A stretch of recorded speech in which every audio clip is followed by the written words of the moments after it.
Bismillahirrahmanirrahim. Assalamualaikum warahmatullahi wabarakatuh.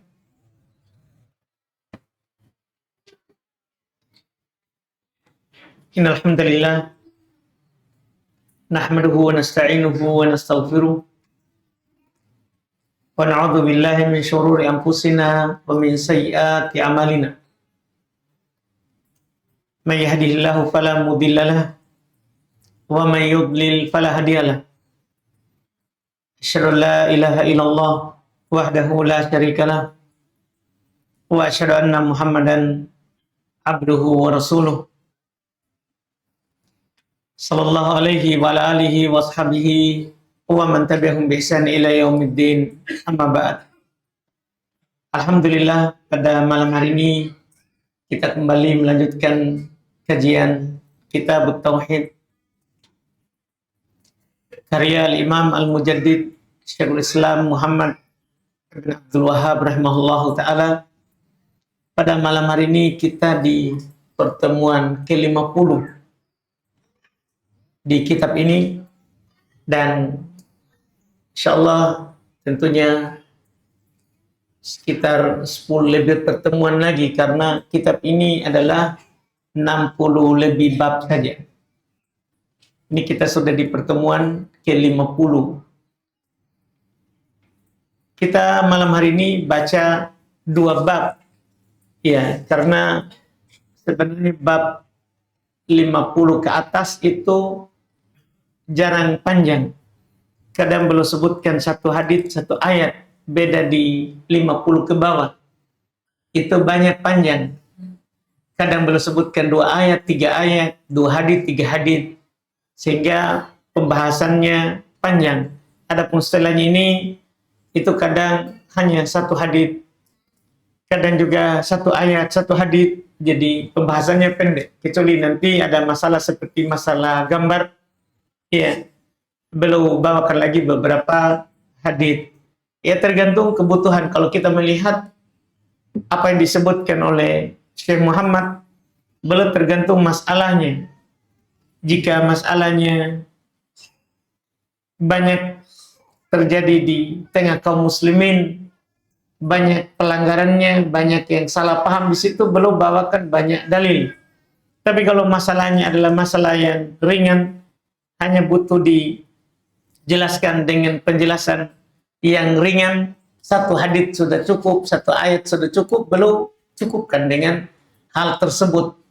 Artinya buku ini tidak panjang yang panjang membosankan, tidak juga pendek yang mengurangi apa yang mau dibahasakan atau mau disampaikan. Iya, maka ini adalah buku yang paling bagus dalam tauhid. Bahkan tidak ada buku lebih bagus daripada buku ini kalau mau mempelajari tauhid. Maksudnya tauhid al-uluhiyah, terkait dengan penghambaan kepada Allah Subhanahu wa ta'ala. Kita masuk di bab malam hari ini.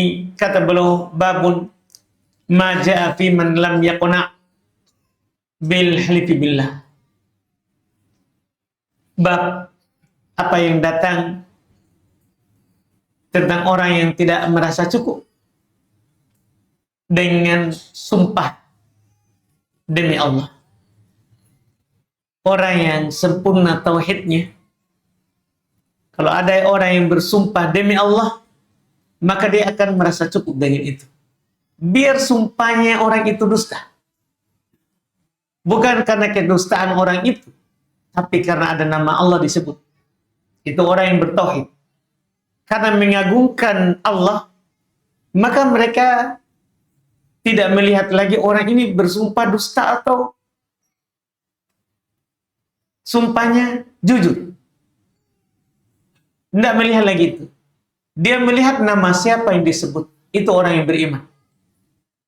Iya, itulah orang yang beriman.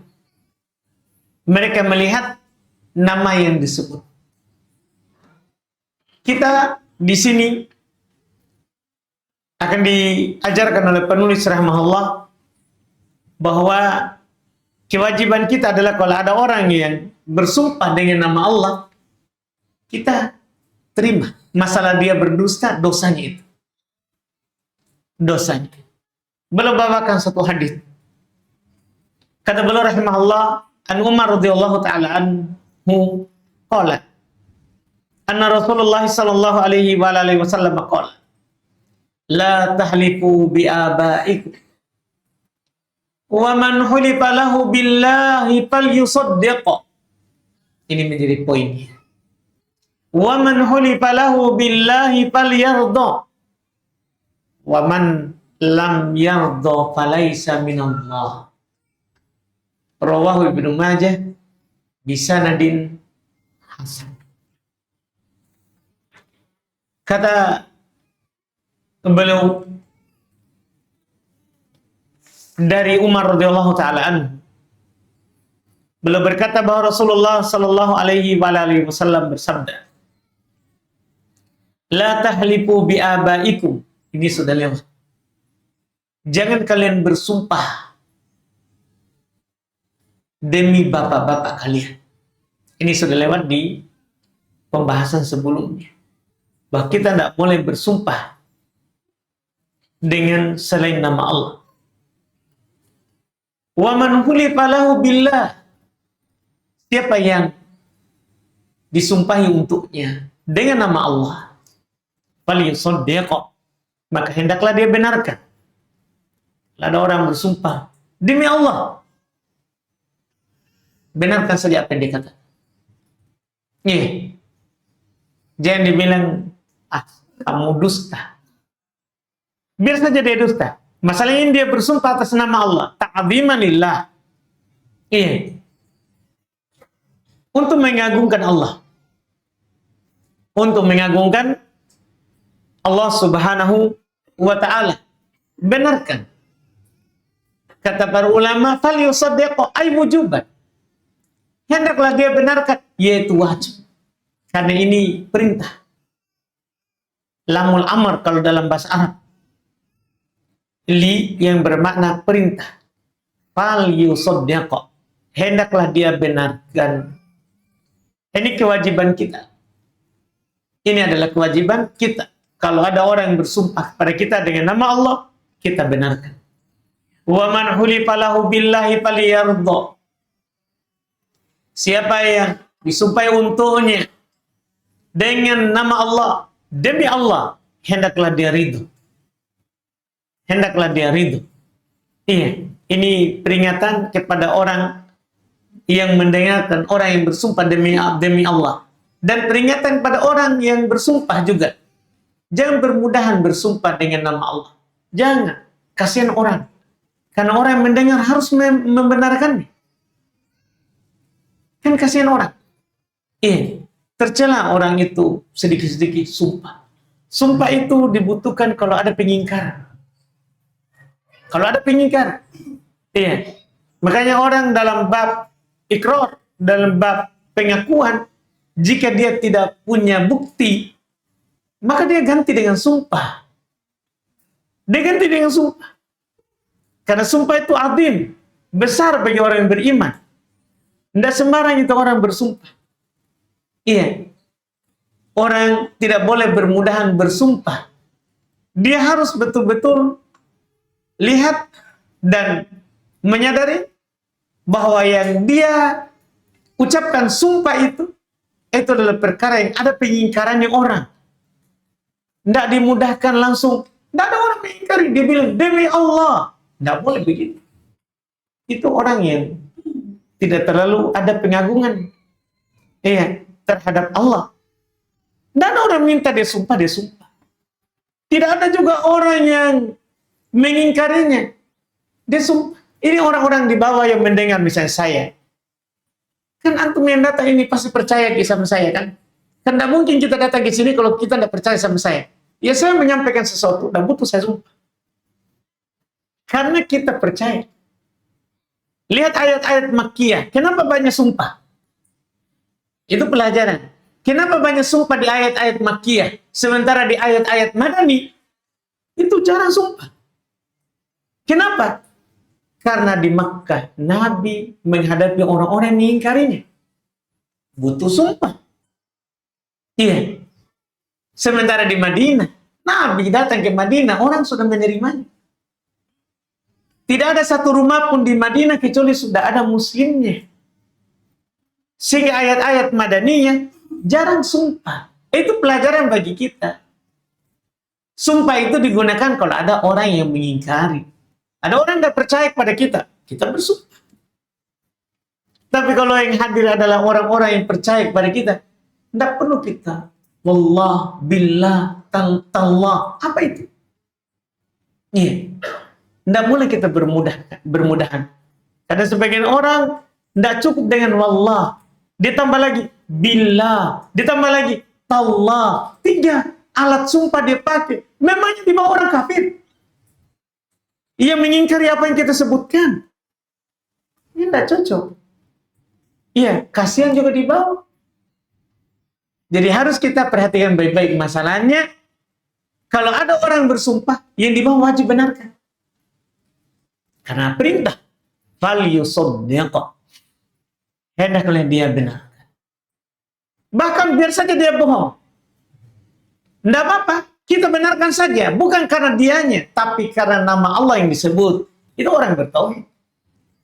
Itulah orang yang bertauhid. Kemudian lanjutan kata Nabi, waman hulifalahu billahi faliyardh. Siapa yang disumpahi untuknya, yaitu di hadapannya, demi Allah, faliyardh. Hendaklah dia ridho. Harus dia ridho. Iya. Hanya orang yang beriman itu, iya. Ini paling berat baginya kalau ada sumpah.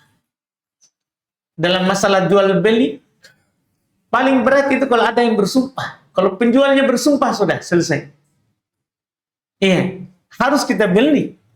Harus kita benarkan walaupun dia bohong.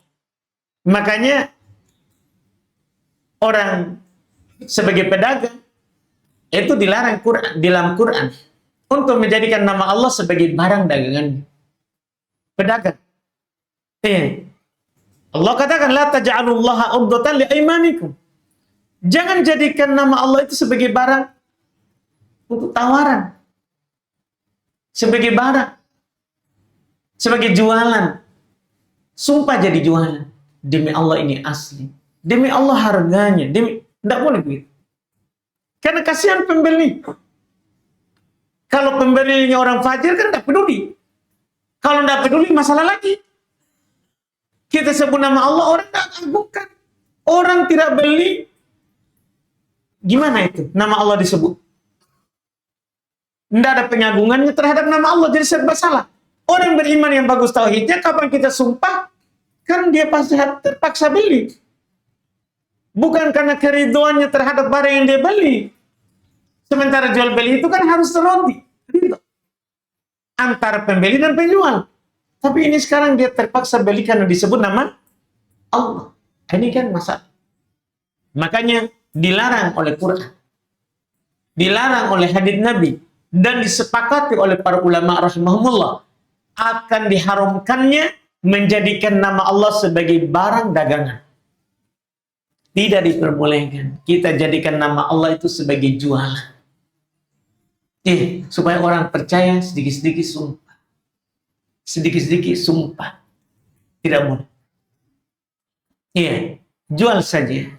Iya, orang yang paling bagus adalah orang yang mudah dalam menjual, mudah dalam membeli. Kalau dibeli, alhamdulillah. Kalau tidak dibeli, alhamdulillah. Belum rezeki. Ya, tidak perlu kita menjual nama Allah. Masalahnya, dia harus ridho, yaitu si pembelinya. Wa man lam yardha falaysa minallah. Ini ancaman. Siapa yang tidak ridho, maka dia bukan dari Allah. Bukan golongannya Allah. Kan bahaya. Kita bukan golongannya Allah. Jadi golongannya siapa? Ya, kan hanya ada 2. Kalau bukan kelompoknya Allah, maka kelompoknya setan.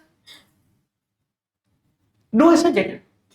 Ya, ada Hizbullah, ada Hizbus Syaitan. Kan begitu di Quran. Tidak ada kelompok ketiga. Kalau kita tidak masuk dalam kelompoknya Allah, orang-orang yang berada di atas jalan Allah, maka kita, naudzubillah, akan berada di kelompoknya setan. Ya, dan kita tahulah dua jenis kelompok itu. Kalau kelompoknya setan kan, ya, tercela. Disebutkan di Quran. Ini yang kita harus hati-hati. Iya, kelompoknya setan. Lihat di Quran ketika Allah Subhanahu wa taala menyebutkan ya kelompoknya setan itu tidak ada disebutkan dengan ya kebaikan. Tidak ada disebutkan dengan kebaikan. Bisa kita buka ayat 19 di surat Al-Mujadalah. Iya. Ketika Allah katakan di Quran, istahwada alaihimus syaitan fa'ansahum dzikrallah ulaika hizbus syaitan. Setelah itu penutupnya, inna hizbas syaitani humul khasir. Setan telah menguasai mereka, lalu menjadikan mereka lupa mengingat Allah. Ini bahaya ini. Iya. Ciri-ciri kalau setan sudah berkuasa kepada kita, kita lupa mengingat Allah.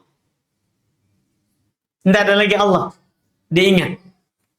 Tidak dipedulikan. Disebut nama Allah, tapi tidak ada kepedulian terhadap apa yang disebut.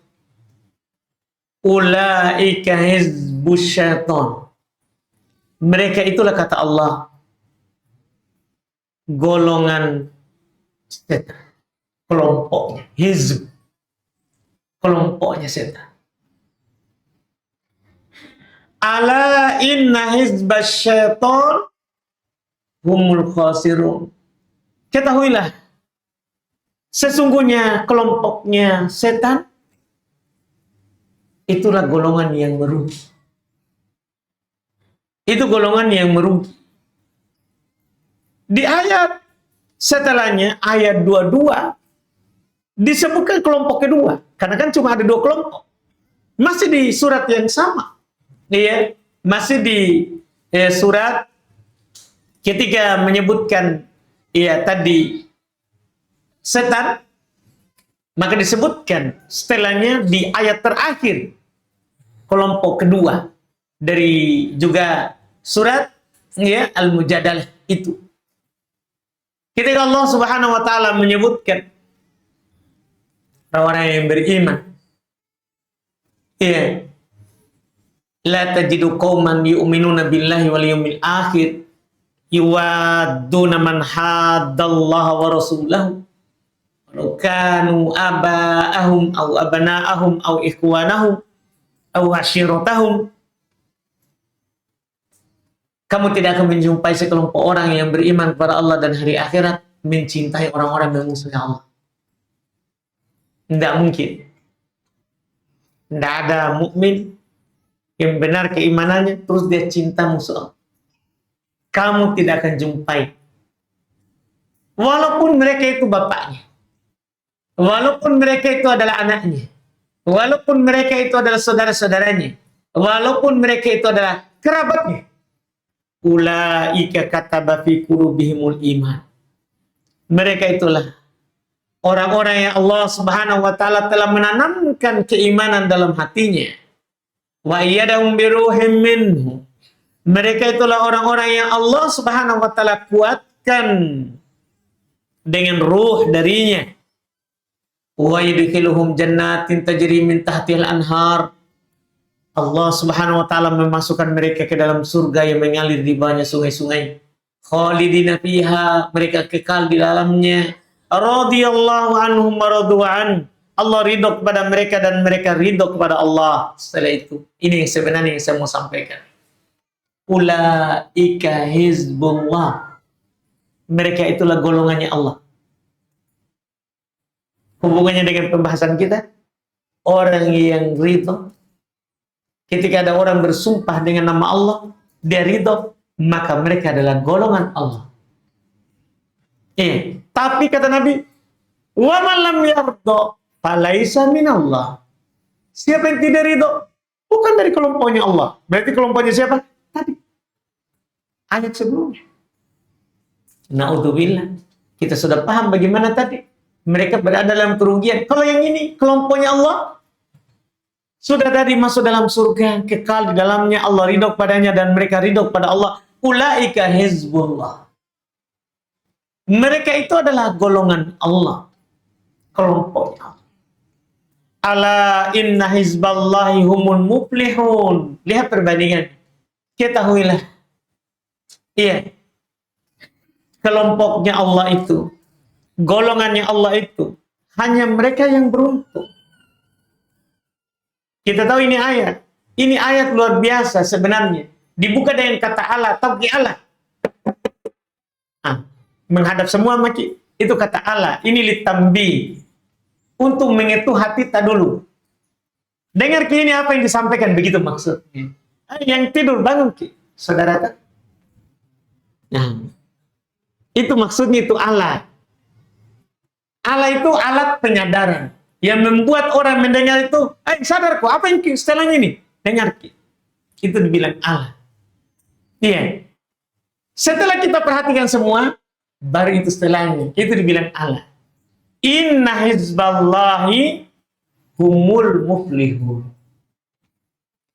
Sungguh golongan Allah, kelompoknya Allah itu pakai kata hum domir fasa yang menunjukkan hanya mereka yang beruntung. Artinya ini saja yang beruntung, yang lainnya itu golongan setan tidak akan pernah beruntung. Tanpa ayat tadi sebelumnya pun kita langsung pahami hanya mereka ini yang beruntung. Selain kelompok Allah tidak akan pernah beruntung. Tanpa ayat sebelumnya. Tapi bagaimana lagi kalau sudah disebutkan itu perbandingannya. Kelompoknya setan, kelompoknya Allah. Nah ini sumpah. Hati-hati masalah sumpah. Iya, mungkin sebagian orang menganggapnya ringan. Tapi orang yang bertauhid menganggap ini perkara besar. Masalahnya menentukan dia kelompoknya Allah atau kelompoknya setan. Karena orang yang tidak membenarkan sumpah, orang yang tidak ridho terhadap sumpah, maka falaisa minallahi, bukan dari Allah.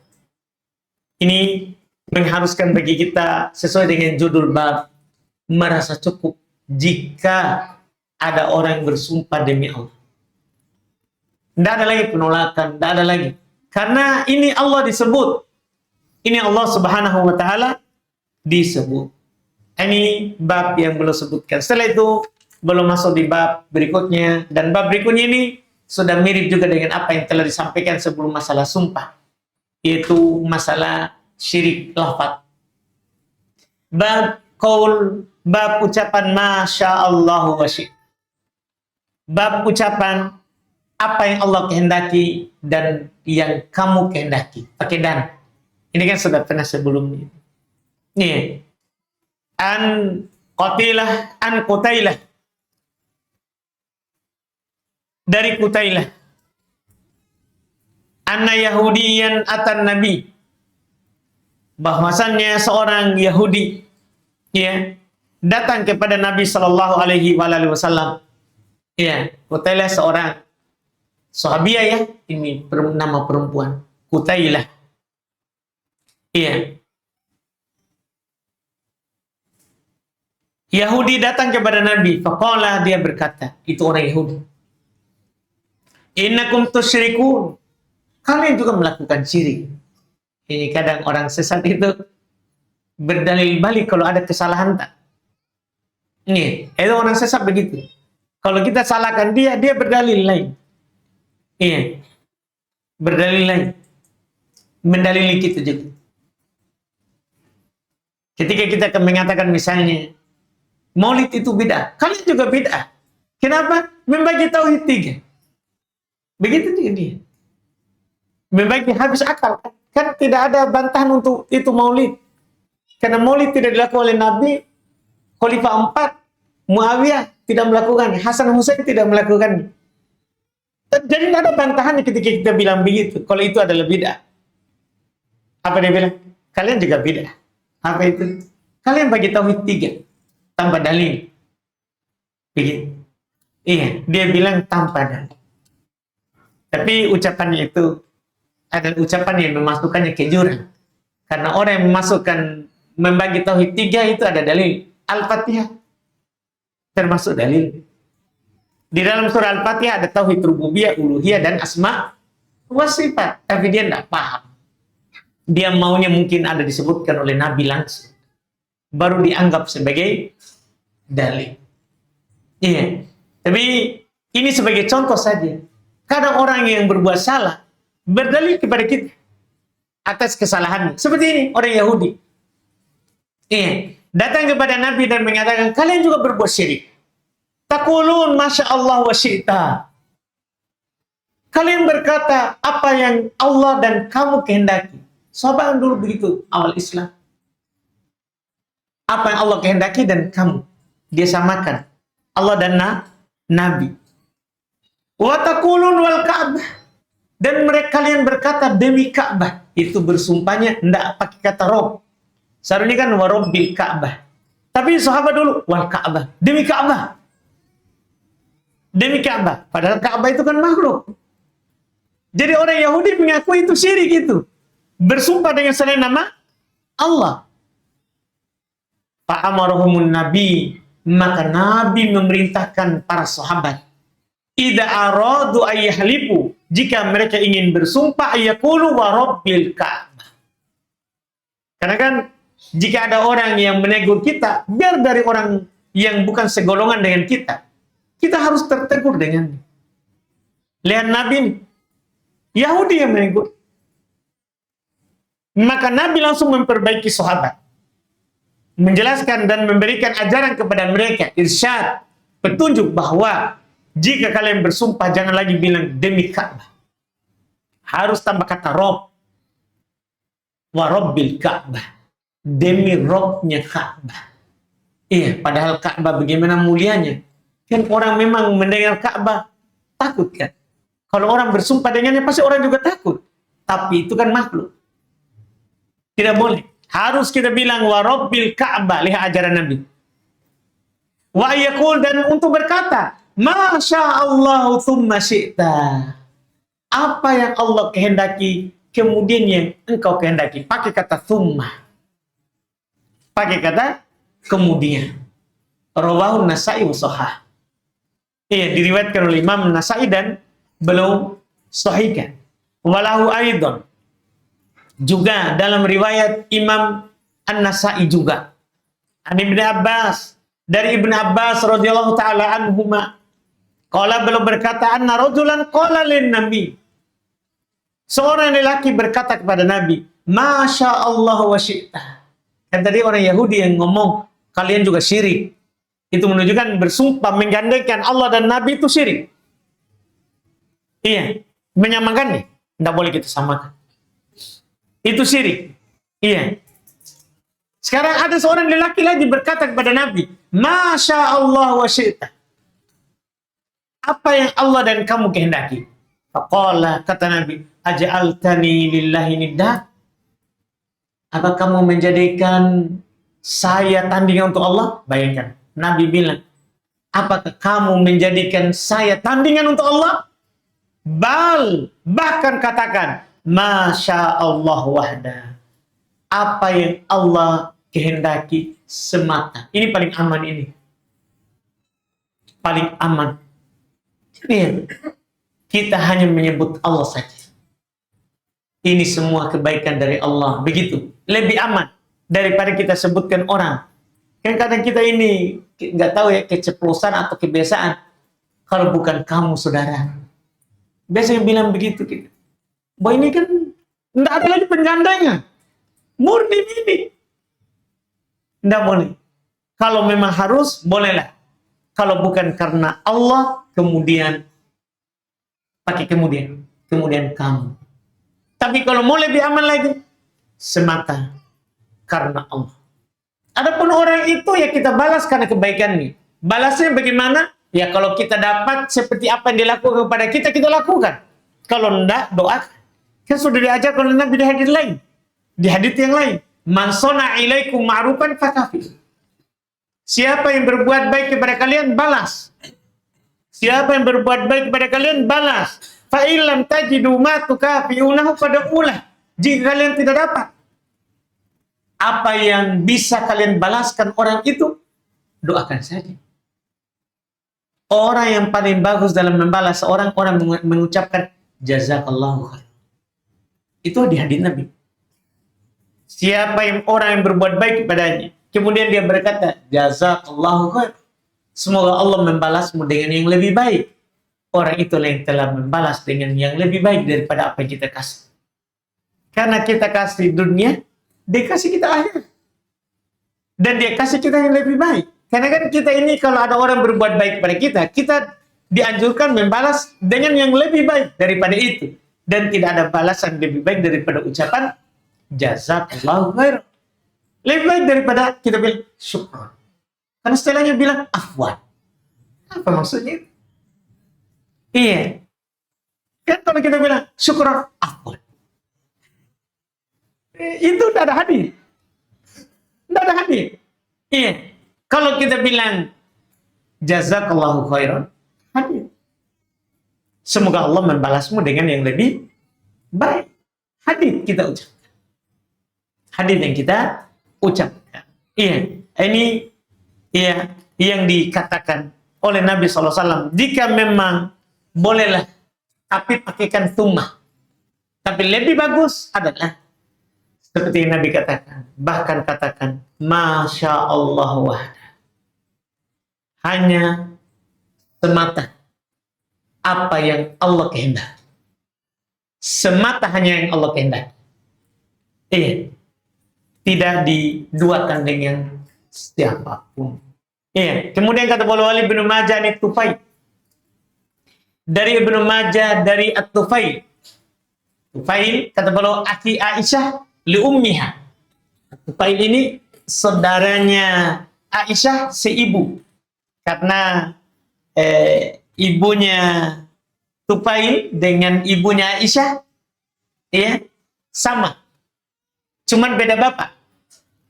Beda bapak. Disebabkan Tufail kan Ibnul Harith. Iya, Tufail Ibnul Harith.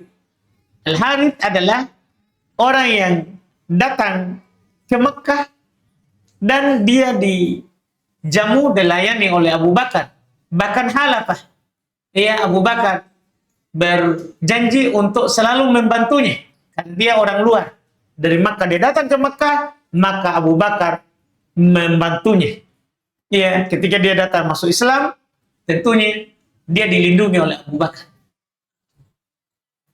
Setelah itu dia meninggal.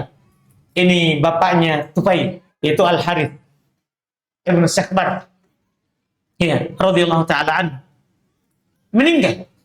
Dan istrinya dinikahi oleh Abu Bakar, yaitu Ummu Ruman. Itulah ibunya Aisyah dan Abdurrahman, adanya. Iya. Hanya dua anaknya dari situ, Aisyah dan Abdurrahman ibn Abi Bakar. Aisyah binti Abi Bakar dan Abdurrahman bin Abi Bakar. Ini saudara seibu, tidak seayah. Nah ini Tufail, dan dia tidak punya hadits kecuali ini. Tidak ada hadits yang dia nukil dari Nabi kecuali satu ini saja. Dia, tapi bukan berarti dia tidak punya ilmu. Tidak. Ada ilmunya, tapi kan tidak semua sahabat duduk mengajar. Seperti Abu Hurairah kan orang yang paling belakang masuk Islam. Dia 3 tahun sebelum Nabi wafat. Tapi dia adalah orang yang paling banyak dinukil namanya. Kenapa? Kan dia duduk di Masjid Nabawi setelah Nabi meninggal. Mengajarkan kepada para sahabat, kepada sahabat, bahkan tabi'in hadis. Sehingga banyak dinukil hadisnya. Beliau ini, saudaranya Aisyah ini, seibu, beda bapak, hanya satu hadis ini yang dinukil dari Nabi.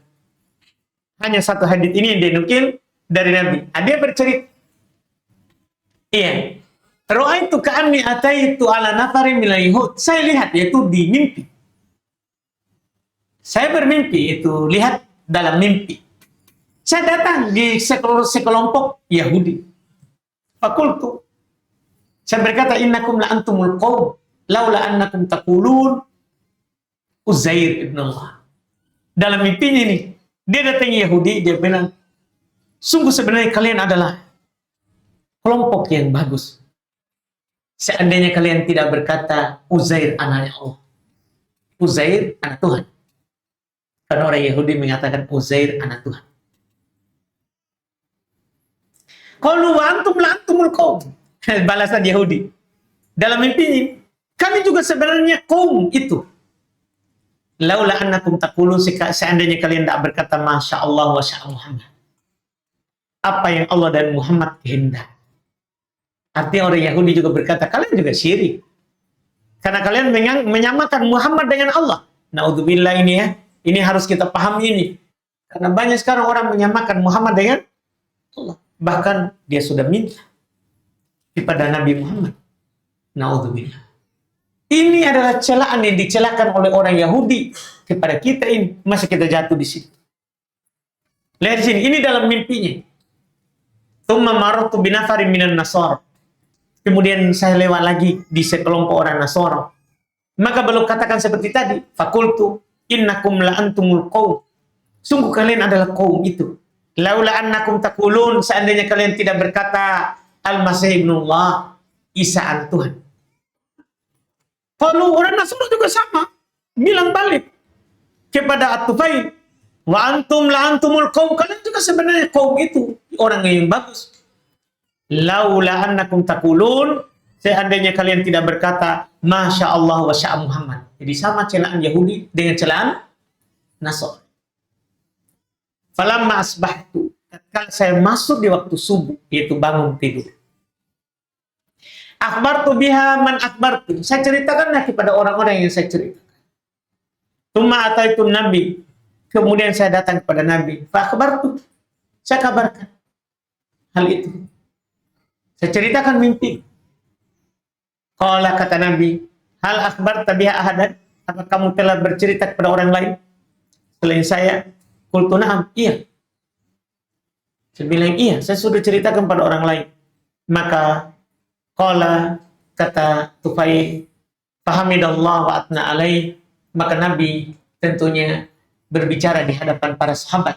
Artinya seandainya dia belum ceritakan, maka dia hanya perbaiki Tufail saja. Tapi kan ini sudah diceritakan di orang banyak, maka Nabi perbaiki di orang banyak. Nah, begitu kita. Kalau ada kejadian khusus, tidak boleh diobati di umum.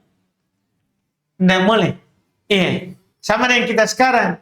Masalah tadi antara suami istri pergi ke status, akhirnya dibaca oleh seluruh dunia. Kan gitu kita sekarang. Iya. Masalah tadi yang nonton YouTube, nonton bola. Seharusnya hanya kita yang tahu itu. Tapi kita pergi status. Semua orang yang tahu, oh, Ustaz kan. Kan begitu kita, itu masalah kan. Iya. Kalau sudah umum begini, harus diingkari di umum. Seandainya hanya di kita saja yang melakukannya, diobati satu orang saja. Diobati satu orang saja. Lihat sekarang ada contoh begini. Nabi bertanya, cerita itu sudah, mimpi itu sudah kamu ceritakan orang lain juga? Dia bilang, iya. Maka Nabi berdiri di hadapan para sahabat, memuji Allah seperti biasa. Sebelum beliau menyampaikan sesuatu, beliau selalu memuji Allah dulu, menyanjung Allah Subhanahu wa taala, tsumma qala, setelah itu beliau berkata, amma ba'd, adapun setelah itu, fa inna Tufailan ra'a ru'yan akhbara biha man akhbara minkum. Sesungguhnya Tufail telah melihat sebuah mimpi yang dia telah ceritakan mimpi itu ya kepada orang yang dia ceritakan di antara kalian. Wa innakum qultum, dan sungguh kalian mengucapkan kalimatan kana yamna'uni kada wa kada. Kalian mengucapkan sebuah kalimat, sebenarnya saya sudah mau menyampaikan dari dulu tapi ada hal yang menghalangiku. Artinya kan ada hal yang lebih penting disampaikan dulu, menghalanginya dari menyampaikan hal itu. Karena memang boleh mengakhirkan penjelasan sampai dibutuhkan. Dibolehkan, tidak ada celaan. Tidak harus semua yang kita tahu itu sampaikan ke orang. Tidak, kita harus lihat orang. Orang itu yang butuh disampaikan apa dulu? Kita sampaikan. Jangan langsung disampaikan semua yang ditahu. Tidak boleh. Makanya kata Nabi, ada sebuah kalimat yang kalian biasa ucapkan tapi menghalangiku yang demikian dan demikian. Iya, anhakum anha, untuk saya larang kalian darinya. Fala taqulu, sekarang baru belum kabarkan karena sudah ada Tufail menyebutkan itu mimpi. dan dibenarkan oleh Nabi. Bah kalian memang berkata Masya Allah wa sya'a Muhammad. Apa yang Allah dan Muhammad kehendaki, jangan kalian berkata begitu lagi. Iya. Walakin qulu, akan tetapi katakanlah Masya Allah wahda. Apa yang Allah kehendaki semata. Mulai saat itu tidak pernah lagi ada kalimat itu. Kalau ada ucapan maka mereka hanya mengatakan Masya Allah. Hanya Allah, hanya apa yang Allah kehendaki semata. Karena memang secara kenyataan apa yang kita kehendaki itu di bawah kehendaknya Allah. Kita tidak sama, tidak pernah sama. Wa ma tasyauna illa ayyasha Allahu rabbul alamin. Tidaklah apapun yang kalian kehendaki kecuali apa yang Allah kehendaki semata. Apa yang dikehendaki oleh Rabbul Alamin. Semua kita punya keinginan, tapi keinginan itu tidak mungkin terjadi kalau Allah tidak mau. Tidak mungkin. Biar mau sekali, biar mau sekali, tapi kalau Allah tidak mau, tidak akan mungkin terjadi. Iya. Makanya kalau kita punya kemauan, minta saja kepada yang memegang seluruh kemauan tak. Kepada Allah Subhanahu wa ta'ala. Ini yang beliau ajarkan kepada kita. Dengan ini selesai juga bab yang kedua ini. Alhamdulillah, insyaallah di pertemuan berikutnya kita masuk lagi di bab setelahnya. Kita cukupkan dulu, kita adzan. Hah? Tapi pada bunyi HP. Iya, kalau tuan rumah sudah bilang, benarkan saja. Ustaz, baik. Langsung pertanyaan keras ini ya. Ustaz, suami saya ingin poligami. Nah,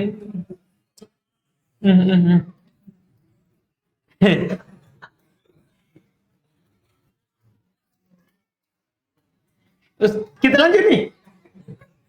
Iya, Ustaz, suami saya ingin poligami dengan alasan mau mencari istri yang lebih berilmu dari saya, yang dalam kurung fakir ilmu. Bah.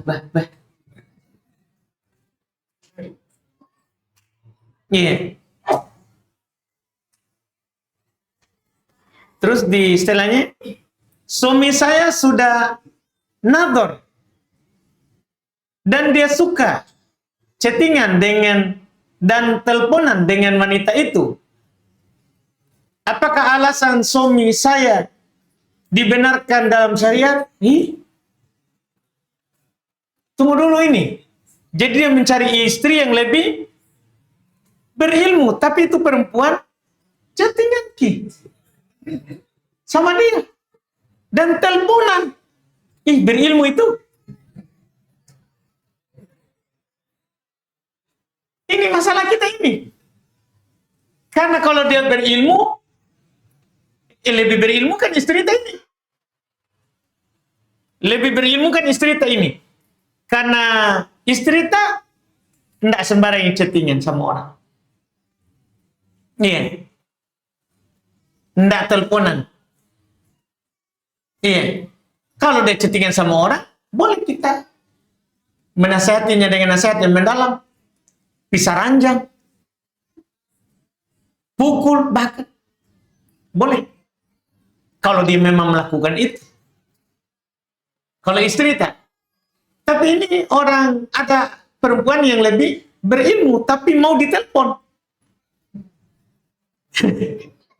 Ini gimana ini? Wah, ini salah.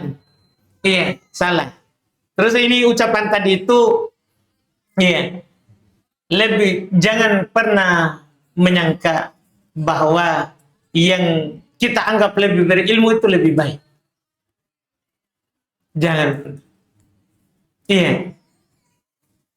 Kadang yang kurang berilmu, yang bersabar dengan apa yang kita lakukan, itu lebih baik daripada yang masih dihayalkan. Yang masih dihayalkan. Bisa saja nanti itu yang tidak berilmu sekarang ini yang fakir ilmu nurut. Kita suruh cuci baju, masak. Yang itu berilmu, baik. Nanti gimana kalau dia sibuk ceramah kemana-mana? Jadi kita jadi apa? Jadi ibu-ibu di rumah, main sama anak. Kasihan kita nanti. Iya. Hati-hati. Asa an takrahu syai'an wa huwa khairun lakum. Bisa saja kalian tidak suka sesuatu, tapi itu lebih baik untuk kalian. Iya, bisa jadi lebih baik untuk kalian. Karena Allah Subhanahu wa taala tidak pernah memberikan kita orang itu sebagai jodoh kita dulu. Waktu kita belum mengenal akhwat lain. Kecuali itulah yang terbaik untuk kita. Tidak mungkin dia kasih kalau bukan itu yang terbaik.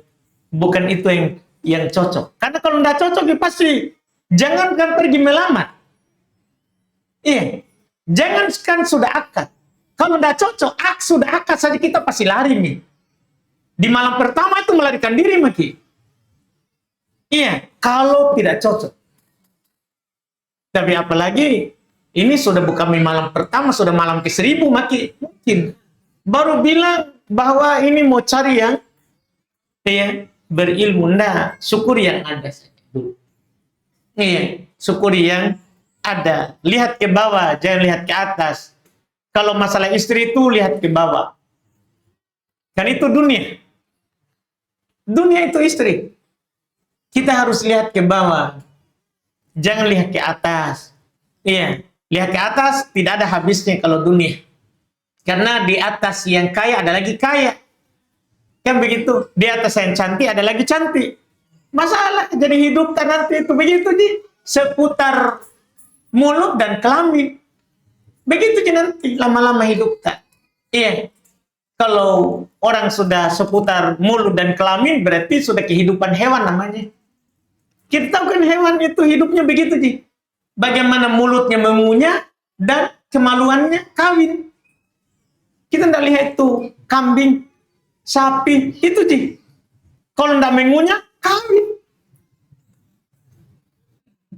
Kita mau begitu? Jangan begitu. Iya, kita tidak boleh hidup seperti hidup hewan. Iya, kita ini bukan hanya sekedar masalah kawin. Kita menikah dengan seorang perempuan supaya tidak zina. Begitu. Supaya tidak zina. Kita menikahi seorang perempuan supaya tidak zina. Iya, supaya kita bisa beribadah kepada Allah dengan memberikan nafkah kepadanya. Nafkah lahir ataupun nafkah batin. Iya, itu tujuan daripada pernikahan. Dan ini hal-hal yang juga saya jarang singgung. Ternyata ketika kita baca maksud dari pernikahan itu ternyata ketika kita menikah tujuan adalah supaya langgeng, supaya terus dijaga, bukan supaya diceraikan. Iya, ini kan masalah.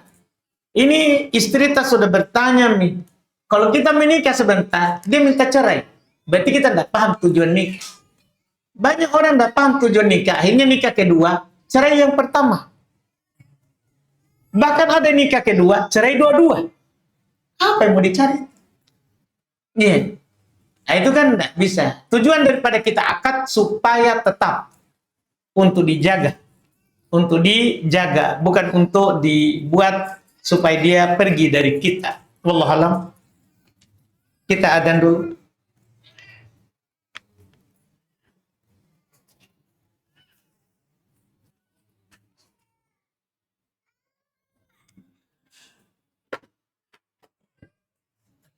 Baik, kita lanjut lagi dulu. Ustaz, bolehkah saat ditraktir oleh teman di warung makan, kita memilih makanan dan minuman yang harganya mahal? Ini kita aneh toh. Hal ini tanya ke saya, tanya ke teman, tak itu. Nanti kalau saya bilang boleh, teman tak berkeruh jidatnya. Kan tidak cocok. Iya, tanya teman tak. Ini masa, kalau begini jangan kita tanya saya. Iya, tanya teman tak. Boleh saya pilih ini begitu. Jadi saya juga ajarkan gini. Iya, pokoknya tanya mereka semua apa tak. Iya, alhamdulillah. Ya, saya juga senang tidak apa-apa. Kita tanya begini ya, keluarkan isi hati itu bagus. Kan seorang daripada simpan sendiri kan. sedih, cepat tua nanti. Lebih baik dikeluarkan saja. Nggak apa-apa sih, saya senang ditanya. Tapi saya cuma kasih tahu, kalau begini tanya teman tak. Iya, itu yang undang tadi. Boleh gini dipesan yang ini. Tanya begitu. Jangan sampai saya bilang boleh, ternyata ya teman tak tidak boleh. Terus kita bilang, Ustaz Ubay bilang boleh. Ini kan masalah. Ini masalah nanti. Karena kita jadikan saya sebagai hujah. Sebagai dalil. Untuk menekan. Iya, menekan harga. Iya, jangan begitu. Tanya teman tak. Ini boleh saya pesan ini? Saya tanya begitu. Alhamdulillah. Kalau dia bilang, iya bebas kan ku traktir. Semua ada di toko ini, silahkan pesan. Kan begitu. Iya, Alhamdulillah halal. Tapi kalau dia sudah bilang, saya traktirnya tapi tidak boleh di atas 100.000. Nah, misalnya, al-muslim ala suruti. Seorang muslim tidak syarat. Tidak boleh kalau dia bilang, sini kita ke toko baju. Tapi saya traktir yang 1 juta saja. Kalau kita beli yang 1.500.000, bayar ke 500-nya. Harus begitu. Al-muslim ala surutihim. Jangan pergi bilang, ini 1.500.000. Ini kusuka. Tapi dilihat harganya. Ini 1,5 juta. Ini tidak dibawa lagi makin nanti. Iya. Jadi, al-muslim ala surutihim. Seorang muslim harus selalu pegang syarat. Harus selalu pegang syarat. Kemudian berikutnya, Ustaz, apa hukumnya bekerja sebagai teknisi mesin ATM untuk mesin transaksi keuangan seperti EDC? Ini tergantung. Dia kerja untuk banknya atau pihak ketiga yang ada ikatan kontrak dengan pihak bank. Itu yang butuh. Kalau dia pihak ketiga, tidak masalah. Kan dia digaji oleh perusahaan, bukan digaji oleh bank. Iya, tidak ada masalah tersebut. Saya kemarin habis wawancara kerja di pabrik botol yang ada di Jakarta. Di pabrik tersebut memproduksi botol dari berbagai minuman dan juga botol kecap. Tetapi pabrik ini juga memproduksi botol minuman alkohol. Apakah hukum menerima pekerjaan ini, Ustaz? Ya, kalau botol, semua botol cuman orang yang menggunakannya, bukan pabrik itu tidak ada masalah. Tapi kalau memang dia adalah yang memproduksi botol khusus untuk isi alkohol, bukan karena orang yang mengisinya, itu jangan kita masuk di dalam. Tapi kalau dia hanya produksi botol, semua botol dia produksi, kemudian orang yang pakai, maka dosanya ke orang, bukan pabrik yang memproduksinya. Wallahualam. Ini tidak sama orang. Robekan ini ya. Ustaz, nak poligami lagi. Ustaz, apakah poligami yang dimulai dengan dusta kepada istri masih disebut sunnah? Tidaklah. Tidak mungkin tak? Karena sunnah itu kan diantara ciri ahli sunnah taat pemerintah. Itu mungkin kita tidak kepikiran ini. Taat pemerintah. Pemerintah membolehkan nikah lebih dari 1. Pemerintah tidak melarang. Tapi supaya dapat surat izin istri. Ini kita pasti tidak ada surat berarti. Nah, karena tidak izin istri. Wah, ini kita tidak sunnah. Karena kita ini ahli sunnah wal jamaah. Kita pegang sunnah dan kita pegang jamaah di atas ketaatan kepada pemerintah. Tidak sunnah. Tidak sunnah. Makanya ada orang pernah bilang lebih baik minta maaf daripada minta izin. Tidak. Lebih baik minta izin daripada minta maaf. Jangan dibalik-balik sesuatu. Iya. Kayak kalimat biasa itu tuh. Minta izin. Jangan minta izin, minta maaf saja. Sudah pi, baru apa? Iya. Nggak boleh. Nggak. Minta izin dulu. Iya, minta izin dulu. Kalau nanti ada salah, baru minta maaf. Iya. Supaya kenapa? Tidak salah. Tidak salah. Nggak. Jangan seperti ini. Poligami dimulai dengan dusta. Iya. Ingat dusta itu, kata Nabi, wa iyyakum wal kadhib. Fa innal kadhiba yahdi ilal fujur. Wa innal fujur yahdi ilan nar. Di hadits Ibnu Mas'ud. Hati-hati kalian dari dusta. Karena dusta itu akan mengantarkan kepada kefajiran. Bayangkan lagi. Sekarang dusta, Ki. Jadi besok dusta lagi. Nah, iya. Kan pasti berubah Ki nanti itu. Minimal sama istri tak dusta Ki terus. Biasanya setiap hari Ki mau. Tiba-tiba sekali mau sepekan. Ada apa ini? Pasti nanti kita dusta Ki. Kenapa kita pernah lagi minta? Masa kita bilang si kecil sudah tidak mau? Nah, iya. Kan nanti gimana? Capek kah? Apa? Dusta lagi kan? Dusta mungkin lagi. Iya. Dari mana Ki? Dari kerja. Padahal di rumah sebelah. Dusta lagi. Yang jelas dusta itu menarik dusta lagi. Maka hati kata Nabi, wa iyyakum wal kadhib. Hati-hati dari mulai dusta. Fa innal kadhib yahdi ilal fujur. Dusta itu akan menyeret kita ke fajiran. Dia tarik Ki untuk dusta lagi, dusta lagi. Sampai kapan kita dusta? Sampai kapan kita dusta? Hati-hati. Jangan memulai dengan dusta. Kasih tahu saja istri tak. Iya, ini jujur saja, jujur lebih baik. Saya ini tidak cukup kamu. Saya ini butuh 5 kali seperti minum obat atau seperti sholat 5 waktu. Iya, minum obat 3 kali sehari. Tapi saya ini butuh 5 waktu. Artinya butuh jima 5 waktu. Butuh jima 5 waktu. Kasih tahu jujur. Jujur saja. Sementara kamu hanya bisa 1 waktu. Siapa tahu istri tak langsung bisa 10 waktu. Udah apa? Sampai tak bisa berdiri. Siapa tahu? Kan kita tidak tahu, karena itu kita tidak jujur. Jadi istri tidak tahu masalah. Dia lihat saja kita cuma taruna-rona tempat tidur, ternyata butuh dikasih tidur, tapi tidak pernah dikasih tahu. Tidak pernah kita kasih tahu. Jadi sampaikan saja. Saya ini sebelum tidur, biar bisa tidur, harus ada obat tidur. Apa obat tidurnya? Itu. Sampaikan begitu. Lebih baik begitu daripada kita tidak jujur. Ya, bahaya nanti. Ini tidak bagus ya, jangan. Terus berikutnya, mana lebih utama Ustaz? Menjaga amanah istri dan anak atau mengejar yang baru dengan menyakiti yang lama? Wah, masalah tak besar-besar ini. Alhamdulillah. Ini sudah disimpan 2 pekan mungkin ini ya. Mana lebih utama? Menjaga amanah istri dan anak atau mengejar yang baru dengan menyakiti yang lama? Jadi saya jawab apa ini? Siapa yang bisa jawab? Iya. Kita memasukkan saya di sesuatu yang tidak mungkin. Saya bilang utama yang baru. Tidak mungkin. Secara syariat. Karena yang lama itu adalah kewajiban. Karena sepakat ulama untuk menjaga itu yang istri tak. Sementara yang belum jadi istri tak, tidak ada kewajiban untuk menjaganya. Nah, jangan sampai kita bangun sholat lihat HP, yang kita WA yang sana belum jadi milik. Sudah ke sholat witir, istri tak ngoro di situ.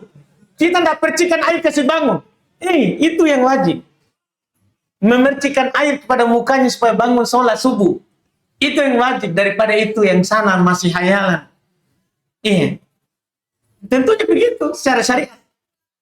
Iya, menjaga yang ada itu lebih utama. Bahkan jangan bilang lebih utama. Kalau lebih utama itu kan sunnah. Nah, menjaga yang istri tak sekarang itu wajib. Itu adalah kewajiban. Itu adalah kewajiban. Kecuali memang dia durhaka. Kalau itu tidak perlu dijaga. Tidak perlu dijaga. Diganti saja daun pintu. Nah, kalau durhaka.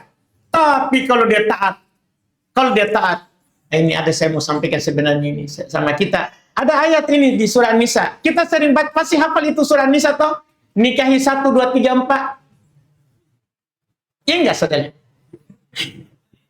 Ya, jujur bagi saja. Iya. Surah ayat berapa itu? Siapa hafal? Nisa ayat berapa itu? Saya mau sampaikan kepada kita, ada sebenarnya ayat setelahnya yang dilanjutkan oleh para laki-laki. Karena mereka tidak jujur, Ki. Dia hanya menukil yang sesuai dengan syahwatnya.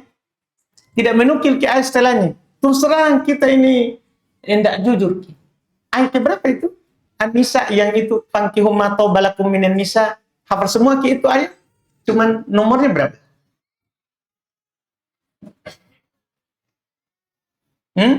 Siapa ingat? Semana santri?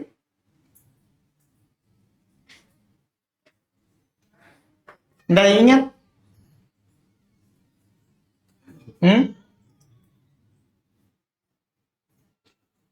Dan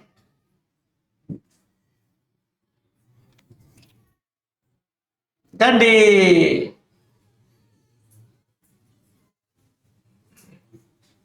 ayat berapa itu? Nggak ada ya? Hah? 5? Hah? Siapa bilang? Siapa yang ngomong? Takut ya? Yang ngomong takut ya? Kan ada ayat di sebelumnya. Nikahilah apa yang baik bagi kalian dari perempuan itu. Bisa 2, bisa 3, 2 sekaligus. Bisa 3 sekaligus.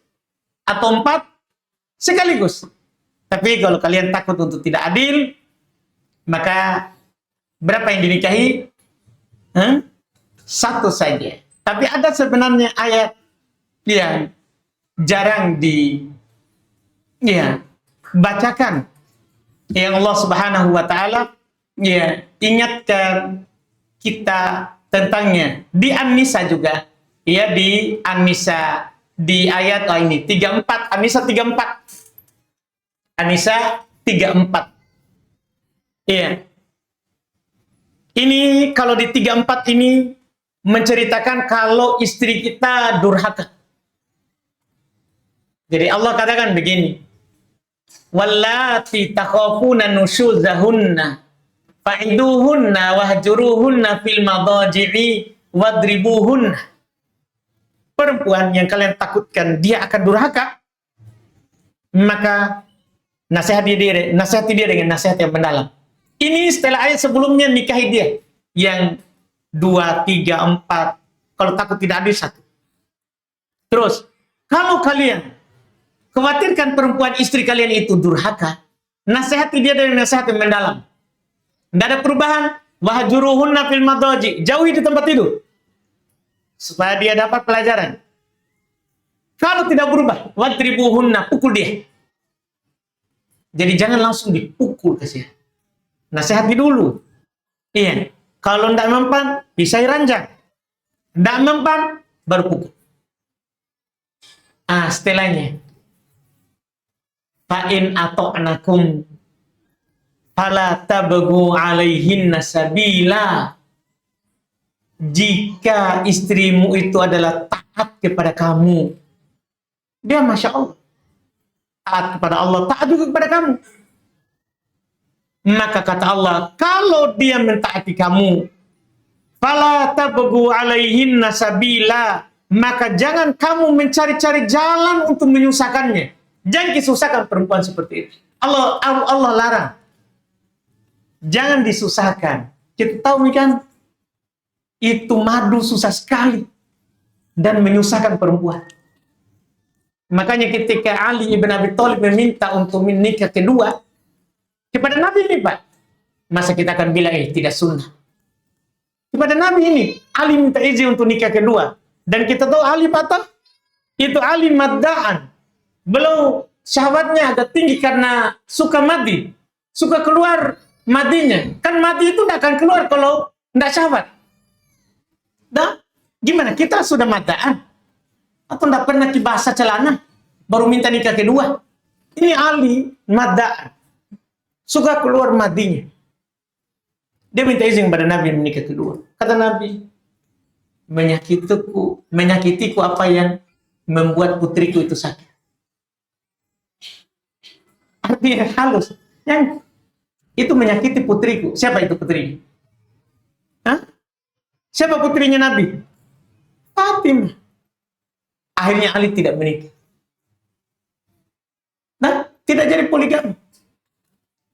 Iya, sebagian kita kalau ada ustadz yang tidak menganjurkan, ya ustadz tidak sunnah. Jadi Nabi tadi tidak menganjurkan Ali tidak sunnah. Ini sembarang ngomong. Iya, kita mungkin ngomong begitu karena kita mau sekali makin menikah, terus ustadz bilang, jangan dulu, tahan dulu remnya. Iya, nah itu harus dipikir, itu perasaannya perempuan. Iya, kalau kan kita semua ini tahu, iya, tahu semua pasti perasaan istri tak?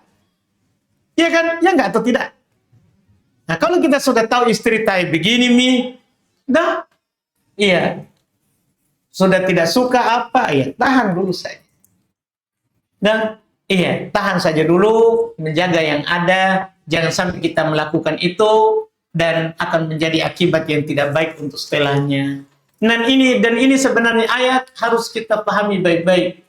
Jangan sampai kita hanya hafal An-Nisa yang itu, nikahilah. Kan Allah bilangi.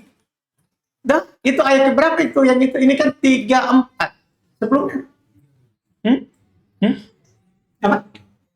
Ayat 3. Cepat Bapak ya. Iya, di ayat 3 itu. Iya, Bapak sudah nikah? Belum menikah tapi langsung hafal 2, 3, 4. Iya. Ayat 3. Ya, saudara. Ayat 3. 3.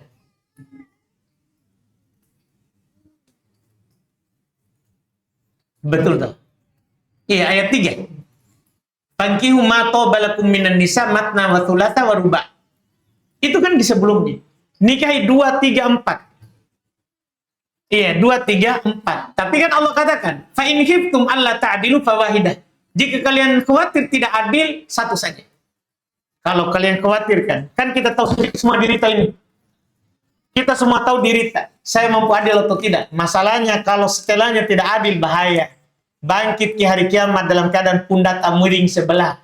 Semua orang lihat, kenapa itu kok dong? Miring pundaknya. 2 istri.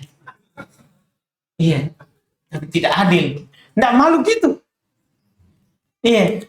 Kan malu kita, Pak. Tiba-tiba lurus di pundak dulu. Ya.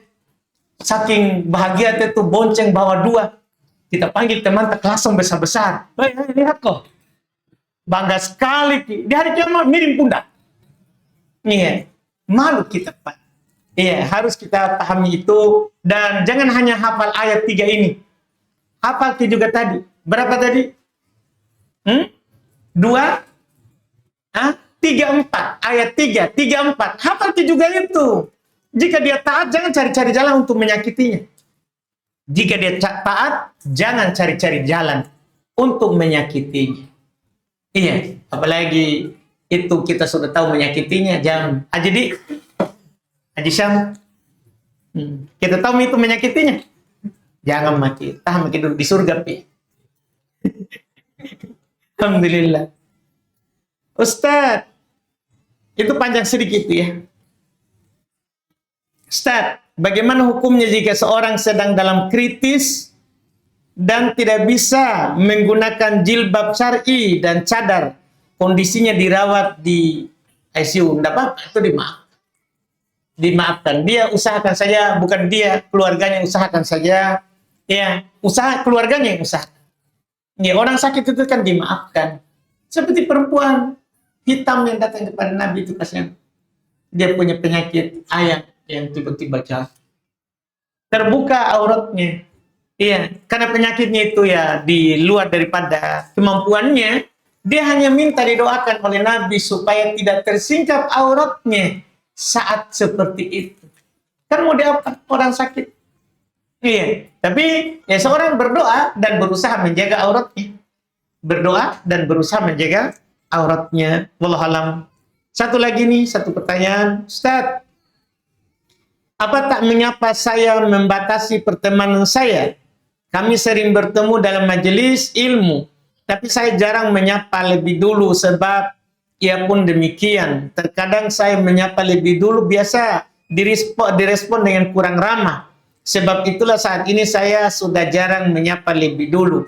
Iya. Tidak mengapa sebenarnya, tapi orang yang mukmin yang bergaul, ya, yang duluan salam, senyum lebih baik. Kan siapa yang duluan salam lebih baik. Hadis Nabi. Mukmin yang paling baik adalah duluan bilang assalamualaikum. Ya. Kemudian yang senyum, ada di hadapan muka saudara senyum, itu juga baik. Sedekah. Kata Nabi, tabassum kali akhika sedekah. Tabassummu, senyumnya kamu kepada untuk saudaramu sedekah. Berarti dia yang lebih baik. Menyapa duluan, itu lebih baik. Ya, lebih baik. Yang dilarang itu kalau kita pergi ke Yahudi, non-Muslim. Dan Nabi larang, la tabda'u bihim bisalam. Jangan duluan mulai salam. Kalau sama mereka, tapi kalau sama mukmin, kita lomba-lomba yang duluan. Ya, walaupun kalau kita bilang tadi boleh atau tidak, ya boleh saja. Ya, tapi kalau kita mulai lebih duluan, lebih bagus. Iya, kita ketemu, kita duluan yang tegur, kita duluan yang senyum, iya, kita duluan yang menyapa. Lebih bagus. Masalah setelahnya adalah direspon yang dengan yang tidak baik, tidak ada masalah. Dan kita maafkan, siapa tahu lagi banyak masalahnya, lagi pikirkan suaminya mau poligami.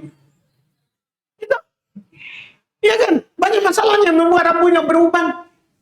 Hanya dia responnya, bukan karena kita itu. Karena ada masalahnya yang lebih besar daripada kita senyum-senyum datang. Sementara dia punya masalah besar. Maafkan saya. Maafkan saja orang itu. Iya, karena hal tersebut bisa saja karena harid. Karena sesuatu yang lagi dihadapi. Bukan karena asal muslim. Bukan karena asal mukmin. Karena asal mukmin muslim, iya, pasti duluan salam. Duluan menyapa, duluan senyum. Pasti asalnya. Tapi kadang kan semua orang beda-beda masalahnya. Beda-beda masalahnya. Satu memikirkan yang suaminya mau menikah, satunya mikir bagaimana bisa menikah. Macam-macam orang masalahnya. Jadi sabar saja. Ya, sabar saja. Alhamdulillah. Yang penting kita lakukan apa yang menjadi kewajiban kita. Wallahualam. Kita cukupkan. Insya Allah kita lanjut lagi di pertemuan akan datang.